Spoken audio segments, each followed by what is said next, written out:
والله جعل لكم من أنفسكم أزواجا وجعل لكم من أزواجكم بنين وحفدة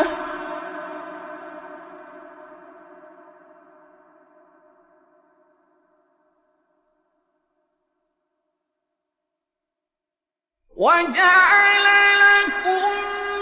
من أزواجكم